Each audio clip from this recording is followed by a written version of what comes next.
Hey, today's going to be a big day for some of us because some of us are going to be challenged, some of us being me.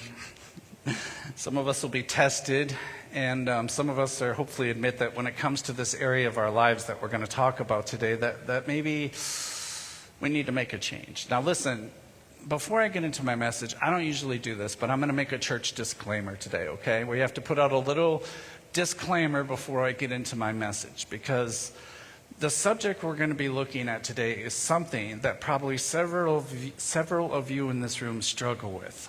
So, what that means is the person that you're here with today may struggle with what we're going to talk about. And the reason that I'm saying that is probably at some point in my message today, you're going to have this strange desire to look at the person next to you and elbow them and say, he's talking about you. This is so get your rib protectors out, right? This is your issue. He's talking about you. And what I want to tell you today is please don't do that. And don't do it for two reasons. The first reason is because I was that guy sitting out there with people elbowing me in the ribs sometimes, and it doesn't want to make you come back to church. The other first part of the first reason is just because it's plain rude. Like, you shouldn't be doing that, right?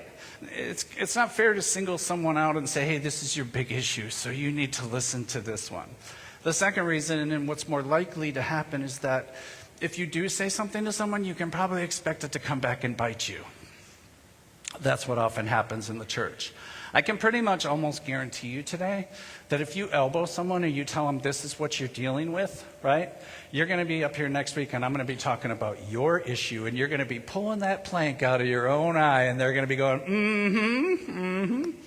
That's how God always seems to work. So be careful today, no elbowing in the ribs. And the reason I say that is because I want to ask you a question, and I didn't want you to be afraid to raise your hands. I don't want you to be like, oh, I'd raise my hand, but people are going to pick on me. So how many people, without being afraid of being elbowed now, could admit that they struggle with wanting to be in control all the time? Oh, let's just get it out there. Let's just get it out there and just release it. We're not being elbowed. You left that open. See, I left it wide open. Some of you shot up your hand so fast it was kind of scary. Some of you were like, yep, I'm getting control. Yep, that's me. Okay, you can stop talking now, Tim. Control now. Some of you like to be in control. Some of us like to be in control, don't we? We like to kind of monitor things, if you would. Some of us just can't help not helping others. Or let me offer you a little advice on that. We like to do that. We think we're helping. I saw a shirt the other day that some of you should have. It says, I'm not a control freak, but can I show you the right way to do that? Good Christmas idea for some of you out there. If you get that shirt for Christmas, you might just be a control freak. It sounds like that line. You might just be a redneck. If you might just be a control freak, if someone's Googling that right now. I'll come clean with you this morning. I've been known to be a control freak from time to time. It's something that I'm working on. It's something I'm working through, right?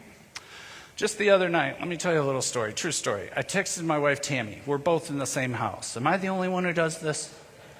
I am? Really? I'm upstairs, she's downstairs. I'm like, hey, how about some coffee? A Keurig, da-da-da-da-da. She's like, oh, okay. She's so nice to me. She's not like, could you talk? Like, we're 20 feet apart. It's like, okay. So I texted her. I said, hey, can I have a cup of coffee from the Keurig, right? And so she's like, yeah, I'll make it for you. And then, there's 30 seconds that go by, and I'm thinking to myself, my brain just starts going, tick, tick, tick, tick, tick, tick, tick, tick. I remember the coffee, the Keurig, set to automatically brew an 8-ounce cup of coffee, right? But that's just a little too strong for me. This is the most boring story ever. I'm sorry, but you're going to have to deal with my OCD controlling attitude, all right? So I put it on 10 ounces because then it's not as strong. I can't handle the 8 ounces, right? So I have to bypass the text at this point because we're already too late in the process. And I actually have to talk to her. And I said, Tammy, you do remember that I like the 10 ounce, right? Not the 8 ounce, because if it's the 8 ounce, then it's too strong and I might not be able to sleep. And I look down, there's this long pause. Like I just hear 32 years of marriage. And she says, yes, Tim, I know. You like the 10 ounce. And I was like, okay, sorry. I just wasn't sure if you really knew or not. But I'm such a control freak. I honestly believe that 2 ounces of coffee, if it's not done right, is going to mess up my whole day, right? Like if I get that extra 2 ounces, I'm going to be bouncing off the walls. I'm not going to be able to sleep. I won't be able to concentrate on myself. It's going to ruin the whole church service.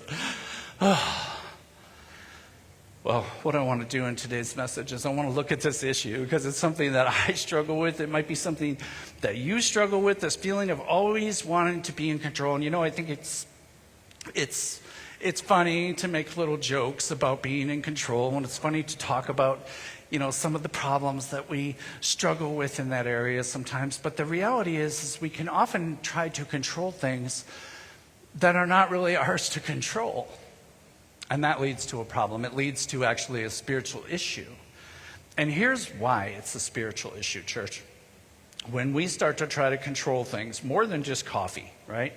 When we start to try to control things in our lives and at the church and at the school and at work and in our families, when we try to do all those things, we're trying to be like God. When we try to change certain things, we're trying to be like God. We're trying to change the direction, this pattern of how something might go. Seriously, when we think I want to control this because I know what's best, we're actually trying to be like God. And what I want to do today is I want to look at a popular verse of Scripture from the Bible. It's a verse that many of you have probably heard before, a couple of verses that you've probably heard before. And I want to look at them, but it's really actually a straightforward set of 2 verses, but I think it happens to be one of the most difficult verses to live out. It's in Proverbs 3 today, if you have a Bible. It's verses 5 and 6. And like I said, some of you will probably know the verses in Proverbs 3, 5, and 6, but I want to put them, Kelly, if you could put those up on the screen. I want to put them up on the screen this morning, and I want all of us together, like we're in the Catholic Church today, all right? I want to read it nice and loud. Let's all do it together. Ready? Trust in the Lord with all your heart and lean not on your own understanding. In all your ways submit to him, and he will make your paths straight. There's some key words in those verses because sooner or later, whether we want to admit it or not, we can all struggle with turning things over to God.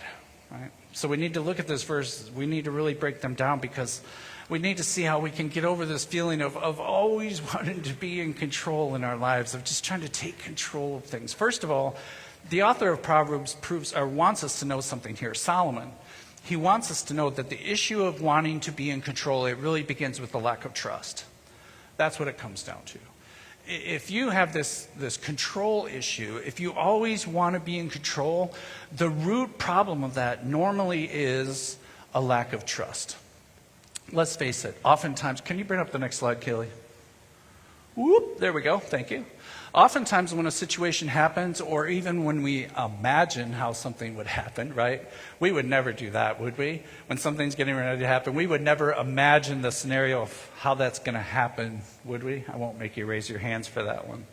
We find ourselves wanting to take control because we simply don't trust the outcome. I don't trust the outcome of what's going to happen unless I meddle. Unless I get involved in the situation, right? I'm not meddling. Church, did you notice how much of our heart we're supposed to give to Proverbs? What does it say? What was that?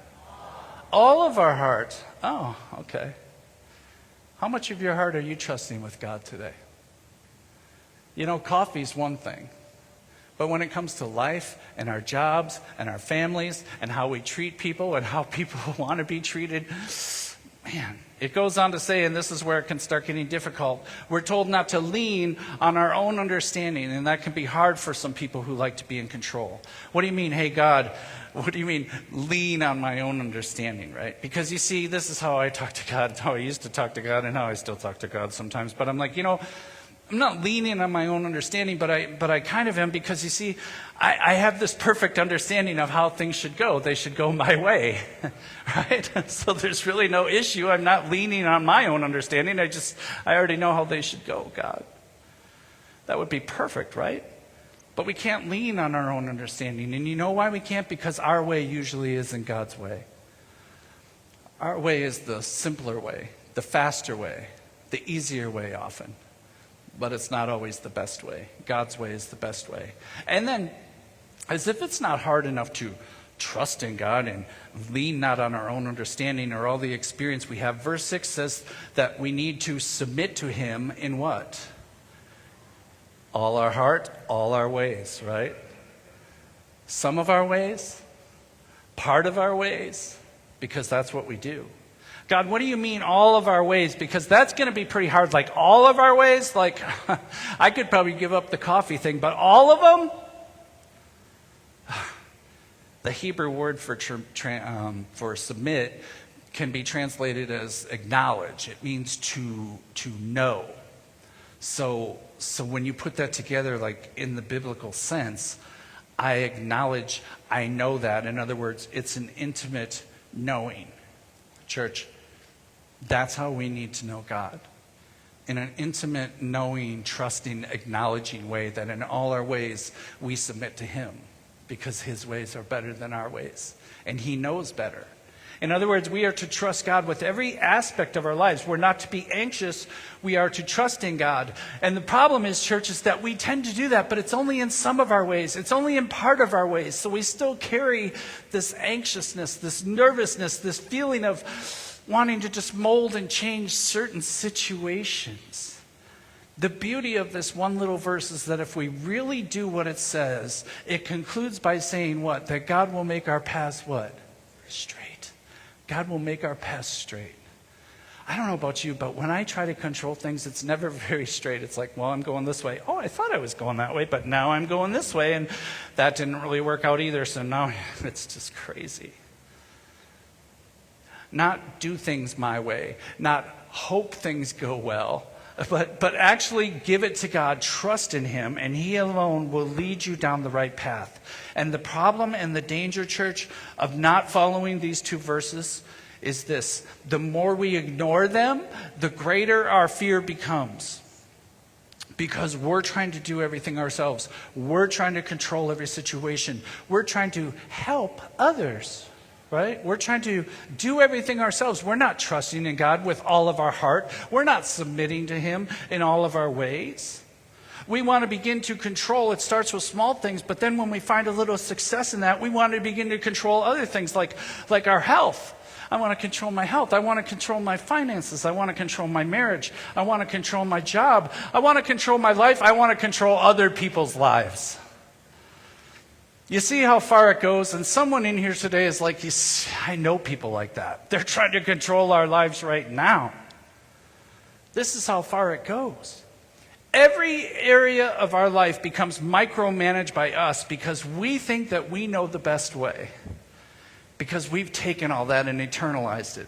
We haven't submitted to him in all our ways. We haven't given him all of our heart. Church is real good at giving Jesus a portion of their heart, just the part that they want. Some of you are really good. I'll give you my finances, but I'm not giving you my heart. I'll give you this, but I'm not giving you that. There's an important lesson we can learn from these verses in Proverbs, and the lesson is this. When we decide to take control and not trust in God, church, we rarely get things right. Speaking from experience, and some of you could probably say yes. When I try to take control of things, when I decide not to trust in God, that's when things tend to fall apart. Here's what I want to do today for everyone who's here. Whether you want to admit it or not, I want you to think in your head right now of one area that you tend to try to control. Just think about that right now. What is it? Just put a name to it. Just one area that you're trying to control, one area that you cling to, one area that you need to give back to God. It might be a person, it might be a circumstance, it might be a thing, just one thing that you can't seem to give up control over. Be honest with yourself. Give it a name. What is it? Is it your kids? Is it your kids? Maybe it's your grown kids. Maybe they're not raising their kids the way you think they should be raising their kids. Maybe that's it. Is it your career? Is it your finances? Is it your spouse? I mean, what is it?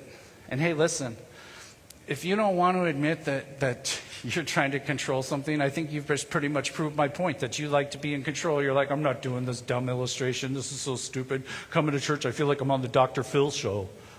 Get in touch with your feelings, guys. I understand. Some of you aren't ready to give up control. Some of you right now are thinking, I'm not giving up control over anything. I'm not doing this. I know what's best for my life. You're basically saying, I got this, God. I can handle this all by myself. I'll give you a part, but I'm not giving you the whole. I don't need to submit to you. I can make my path straight. I've done pretty well so far. If you did admit one thing that you're trying to control, good for you. Because everything starts with admitting that we have an issue. Everything starts with admitting that we actually have a problem. I think about the areas that you struggle in giving up control over. And I want to give you 3 big questions today to ask about that area. 3 big things to ask when you're thinking, should I try to control this, or do I need to just be like Elsa and let this go? Listen, are you ready? Here's the first question. Is this worthy of me being worried about? This is the part where you're going to want to start elbowing people. This is the part. This is why I did the disclaimer, because the next couple minutes are going to be like, oh, it's all I can right now just to not elbow him right in the gut. And he's thinking, I want to elbow you so bad with both elbows. Is this worthy? Ask yourself, is this thing you're wanting to control worthy enough of you being concerned about? There's so many things that we can get worked up over, or so many things that we want to control, but ask yourself, is this one thing worthy of me getting distressed over? Is it that big of a deal in the whole grand scheme of things?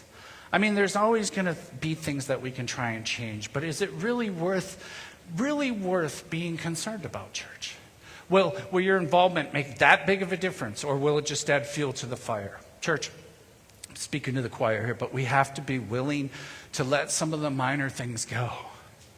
It's the only way that we're going to grow in Christ. It's the only way we're going to grow as a person. We have to just be willing to let some things go. And hey, I know, sure, it happens to me every single day. I have to just close my eyes and go, la, la, la, la, la, that's not how I would have done that, la, la, la, la, that's not how I would have done that either, la, la, la. But it's not my way. It's God's way. And sometimes we just need to let it go. Some people get so concerned about the smallest things. We get so worked up over the littlest things, and it can really get out of hand. We begin to say things to each other like, that's not how you load the dishwasher. The plates go in the back. The forks go over here. You ever have that person? Don't elbow them. You ever have that person and they pull everything out and start reloading it, and you're like, that's pretty much how I had it. Wow. Maybe you're the laundry police. You're the one that says that's not how you fold towels. Ouch. Really? There's a special way to fold towels. I wasn't aware of this. There is a special way to fold towels, apparently. Like, what do they dry you better if you fold them the certain way? It's like, I don't know. These are little things, but we got to let them go. And I'm not saying I've never said those things, right? Not the towels. Another question is this. Does it matter if your teenager leaves the house with the shirt that doesn't match and hair that's messed up? Somebody's thinking, yes. Yes, it does, Tim. No, it doesn't. Listen to me. Hey, listen. 5 years from now, when they don't get that big acceptance letter from that Ivy League college, you can go back to them and say, see, I told you, if you went out in public like that. What are we doing? I don't know. Is it worth being worried about?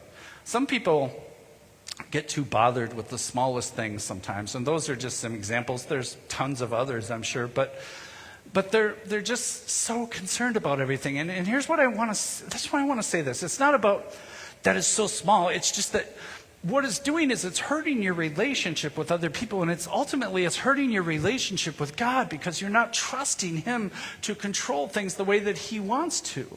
And in the process, you're hurting your relationships, you're driving your kids crazy, and you're making everyone upset over simple little things that ultimately really don't matter that much. So the next time you find yourself in that situation and you want to say something, you just go, is this worth me getting that worked up over? Is this worth me getting that worked up over? That's a good question to ask yourself. When you do that, here's the next big question. Is this mine to manage? That's an interesting one, is it?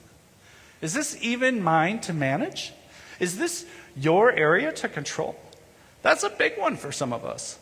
Is this something that I should do something about?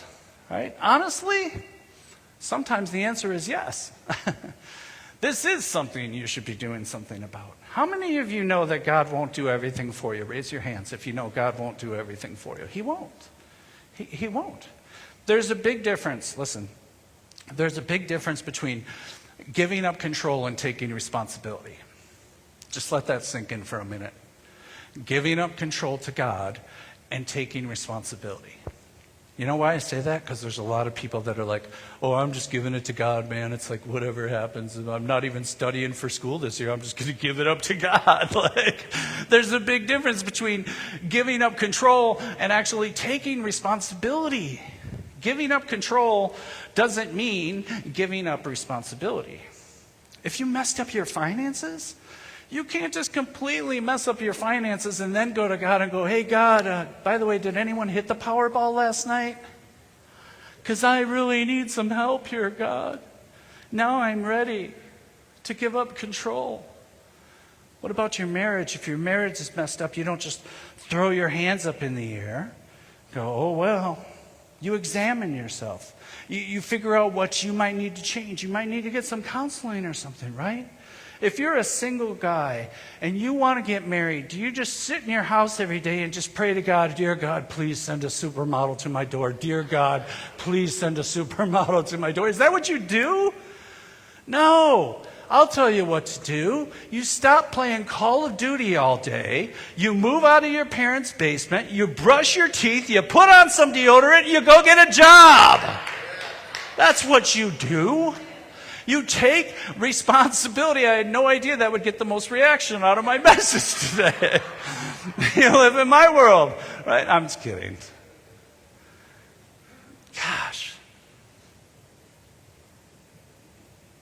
Ask yourself, is this mine to manage? If it's not yours, don't manage it, right? If it's not yours to manage, then you can ask yourself the third question, and the third question is the big one. It's the last question you need to ask. Is this for God alone? Right? Is this for God to handle? Is this for God alone? Is this one of those areas that I'm desperately wanting to try to control, but it's not mine to control?